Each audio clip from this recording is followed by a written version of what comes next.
নমস্কার বন্ধুরা, আমার নাম রণজিৎ বিশ্বাস। আপনারা দেখছেন আমার চ্যানেল রণজিৎ বিশ্বাস আর্ট। আজকে আমি আরেকটি নতুন ওয়াটার কালার টিউটোরিয়াল নিয়ে আপনাদের সামনে উপস্থিত হয়েছি। আজকে আমি যে বিষয়ের উপর ওয়াটার কালারটা করে দেখাবো সেটা একটা ওয়াটার কালারের ফিগার করে দেখাবো। অনেক বন্ধু আমাকে কমেন্ট করেছে বা জানতে চেয়েছে ওয়াটার কালারের ফিগার কিভাবে করা যেতে পারে, সেটা যদি একটু দেখান। তো আজকে সেটাই দেখাবো যে খুব কম টোনে ওয়াটার কালারের ফিগার কি করে করবেন। বিশেষ করে যারা ওয়াটার কালার করছেন বা যারা ওয়াটার কালার নিয়ে মানে কোনো কম্পিটিশনে গেছেন, সময় কম, তারা কিন্তু এই টেকনিকটা ইউজ করতে পারেন খুব কম সময় কি করে ওয়াটার কালারের ফিগার করা যায়। ঠিক আছে, তো সেটাই আজকে আমি শেখাবো। আর একটা কথা, একটা বন্ধু আমাকে, একজন বন্ধু কমেন্ট করে বলেছেন কমে কি ভালো ব্রাশ ওয়াটার কালারে পাওয়া যেতে পারে। দেখুন, কমে ভালো ওয়াটার কালার মানে ওয়াটার কালারের ব্রাশ পাওয়া যায় না। সেই ব্রাশ যদি আপনি ইউজ করেন তাহলে কিন্তু ভালো ওয়াটার কালার হবে না। এটা আমি কিন্তু বলে রাখলাম। এর জন্য চেষ্টা করুন একটু সময় নিয়ে, একটু মানে টাকা হয়তো একটু জমিয়ে বা একটু দেরি করে হোক একটু ভালো ব্রাশ করুন, তাহলে আপনার ওয়াটার কালারটা ভালো হবে। আর একটা কথা, অনেক বন্ধু একটা কথা অনেকবারও বলছে, মানে আমি বলছি বা আমি রিকোয়েস্ট করছি যে কি পেপার ইউজ করছি, কি কালার ইউজ করছি। আমার ভিডিওতে কিন্তু আমি বলে দিই কি কালার ইউজ করছি, কি পেপার ইউজ করছি, কি তুলি ইউজ করছি, সবটাই বলি। এই জন্য বলি ভিডিওটা পুরো দেখবেন, স্কিপ করবেন না। ঠিক আছে। আর একটা ছোট্ট কথা, আমার চ্যানেল নতুন হয়ে থাকে প্লিজ চ্যানেলটা সাবস্ক্রাইব করুন, কমেন্ট করে জানান ভিডিওটা কেমন লাগে, অতি অবশ্যই লাইক দিবেন। আর বেশি কথা বলছি না, কাজটা শুরু করব। সেখানে বাদবাকি কথাগুলো বলবো। সবটাই যদি বলে দিই তাহলে বাদবাকি কাজের মধ্যে না বললে আপনারা বুঝতে পারেন না যে কাজটা আমি কিভাবে করছি। এর জন্য বাদবাকি কথাগুলো আমি ভিডিওতেই বলছি। কাজটা যখন স্টার্ট করছি, তাহলে চলুন ভিডিওটা স্টার্ট করা যায়, আর বাদবাকি কথাগুলোই কাজের জায়গাতেই বলবো। সবার প্রথমে আমি ড্রয়িংটা করছি। আমি ফিগার ড্রয়িংটা করে নেব, তারপরে কালারটা করব। দেখুন, আমি যেই টেকনিকে ড্রয়িংটা করছি মন দিয়ে দেখবেন কি টেকনিকটা আমি ইউজ করছি। এখানে আমি আগে ব্লকটা ফেলে নিলাম, মানে ফিগার যে করব তার একটা ব্লক হয়, সেই ব্লকটা আমি কিন্তু ফেলে দিলাম। রাফ ব্লকটা ফেলার পর হালকা করে কিন্তু ড্রয়িংটা করেছি। এরপর আমি ডিটেলিং করব, চোখ, নাক, মুখ এগুলো আমি করব। এটা মন দিয়ে দেখুন কীভাবে মানে ড্রয়িংটা করছি। আর একটা ব্যাপার বলে দিচ্ছি, ড্রয়িংটা কিন্তু চেষ্টা করবেন যে কোনো ছবি না দেখে করার। তাহলে কি হবে, আপনার মেমোরিটা আপনি মানে আপনার ব্রেনটা কাজে লাগাচ্ছেন। আপনার ব্রেন বা আপনার চোখ যেটা দেখছে সেটাকে আপনি কাজে লাগাচ্ছেন। যদি আপনি গুগল থেকে বা কোথাও থেকে যদি এমনি কোনো সাজেশন নিয়ে করেন, তাহলে কিন্তু আপনার ব্রেন সেই লেভেলের কাজটা করবে না, মানে যেটা আপনি চাইছেন, মানে আপনি ব্রেনটা খাটাতে চাইছেন না। তখন আপনার রেডি ছবি আপনি দেখে নিলেন, করে দিলেন, তাই না? তো এইটা না করে চেষ্টা করবেন যেটা দেখেছেন সেটা একটু ব্রেনে জোর দিয়ে করার চেষ্টা করুন। তাহলে খুব তাড়াতাড়ি ইমপ্রুভ হবে ড্রয়িংটা বলুন বা আপনার কম্পোজিশন স্কিলটা বলুন, হ্যাঁ, আপনার দেখার ব্যাপারটা, এগুলো খুব খুব ভালোভাবে আপনার ডেভেলপ হবে। তো এই জিনিসগুলো একটু করবেন, তাহলে খুব ভালো হয়। আর রইল কালার, আমি এখানে বেশি কালার ইউজ করবো না, first tone, second tone, third tone use করবো। এই যে কাজটা আমি দেখাচ্ছি বা এই যে ওয়াটার কালারটা ফিগার যে আমি করছি, এইটা আপনার কম্পোজিশনের ক্ষেত্রে খুব হেল্প করবে। আর আপনারা যদি কোনো কম্পিটিশনে যান, কম্পিটিশনে তাহলে সময় থাকে, সময়সীমার মধ্যেই শেষ করতে হয়। সেটা ধরুন কোনো ড্রয়িং কম্পিটিশনও হতে পারে বা আর্ট কলেজের এক্সামেও হতে পারে, যে একটা সময়সীমা বাধা থাকে, তার মধ্যে আপনাকে শেষ করতে হবে। তখন আপনার এই যে ড্রয়িংটা আমি যেই গ্রামারের মানে যেই গ্রামারটা ইউজ করে করছি, সেই টেকনিকটা বা কালারটা যেই গ্রামার ইউজ করে করছি, সেই কালার টেকনিকটা আমরা ইউজ করতে পারেন। তাহলে কী হবে, আপনার কাজটা খুব তাড়াতাড়ি শেষ হবে। না হলে কী বলুন তো, টোনের পর টোন দিয়ে যাবেন, কাজ শেষ করতে পারবেন না, মানে আপনার কম্পোজিশনটা কমপ্লিট হবে না। এই প্রবলেমটা কিন্তু হবে। এর জন্যই আমি বলছি যে টেকনিক্যাল ব্যাপারগুলো আমি দেখাচ্ছি সেটা কিন্তু প্র্যাকটিস করুন। তাহলে দেখবেন আপনার খুব খুব খুব খুব মানে কি অনেকটাই আপনার হেল্প হয়ে যাবে আপনার কাজের ক্ষেত্রে। ঠিক আছে, যারা নাকি একদম শুরু করছেন এই ওয়াটার কালারের ফিগার টিগার করা, তারা একটু বেশি করে প্র্যাকটিস করুন। তাহলে যেটা বললাম, আপনার আর্ট কলেজে এক্সামে হোক বা আপনার ড্রয়িং কম্পিটিশনে হোক, এইটা খুব হেল্প করবে। এবার আমি কালারটা শুরু করব। দেখুন, সবার প্রথমে আমি যেটা করবো ফেস কালার মানে স্কিন কালার করবো। লেমন নিচ্ছি আর হচ্ছে ভার্মিলিয়ন রেড, এই দুটো মিক্স করে কিন্তু আমি স্কিন কালারটা রেডি করব। তো আমি কালার কী কী কালার নিচ্ছি আমি কালার প্যালেটটা বলে দিচ্ছি। যেমন লেমন নিয়েছি, গম্বুজ নিয়েছি, vermilion red, brown sienna, ultimate blue, একটু শ্যাপ গ্রিন। তো এই কালারগুলো কিন্তু আমি এখানে ইউজ করব। টোনগুলো মন দিয়ে দেখবেন কীভাবে টোনগুলো দিচ্ছি। ফার্স্ট টোন দিচ্ছি এটা কিন্তু আমি, হ্যাঁ, স্কিনের। তারপরে সেকেন্ড টোন দেবো, থার্ড টোন দেবো। এই প্রত্যেকটা জিনিস কিন্তু দেখবেন আর অবজার্ভ করুন। যদি অবজার্ভ না করেন তাহলে কিন্তু ভালো করে শিখতে পারবেন না। এই বিষয়গুলো আমি কেন বলছি বারবার করে দেখতে, কেন দেখাটা খুব দরকার। আপনি যেটা আমি এখন করছি এটা দেখার পর আপনি স্কিপ করে চলে যেতেই পারেন। চলে গেলে কী হবে, আপনি কিন্তু মাঝখানে যে কী করলাম সেটা বুঝলেনও না, দেখলেনও না। যদি এই জায়গাগুলো গ্যাপ করে চলে যান তাহলে কিন্তু শিখতে পারবেন না। অনেকে কোশ্চেন করেন পেপার কি ইউজ করছেন, আরে আমি তো পুরোটাই বলেছি। পুরোটা দেখুন ভিডিওটা, তাহলে আপনাকে এই কোশ্চেনগুলো আর করতেই হবে না, আপনি এমনি জেনে যাবেন। যেমন আমি এখানে 200 জিএসএমের পেপার ইউজ করেছি, আমি আর্টিস্ট কালার নিয়েছি, ক্যামেলের আর্টিস্ট কালার ইউজ করছি। একটু আমার বড় প্যালেট লাগে না, আমি ছোটো প্যালেটেই কাজ করতে পারছি, মানে পারি। কেন যেহেতু আমি আগে প্রথমে বড় প্যালেট করেছিলাম, বড় প্যালেটে কেন করতে বলি সবাইকে, একটু কনফিডেন্সটা বেড়ে যায়। তারপর আপনি ছোটো প্যালেটে আপনি রং অল্প অল্প নিয়েও করতে পারবেন, তাই না? তো প্রথমে বড় প্যালেট ইউজ করুন, তারপরে আপনি ছোটো প্যালেটটা ইউজ করুন।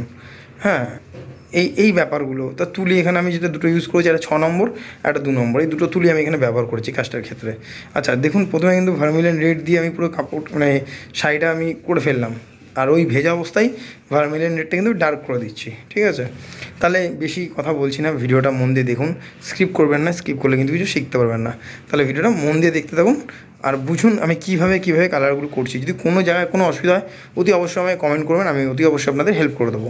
তাহলে ভিডিওটা মন দিয়ে দেখতে থাকুন।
এতটা ধৈর্য সহকারে ভিডিওটা দেখার জন্য আপনাদের অসংখ্য অসংখ্য ধন্যবাদ।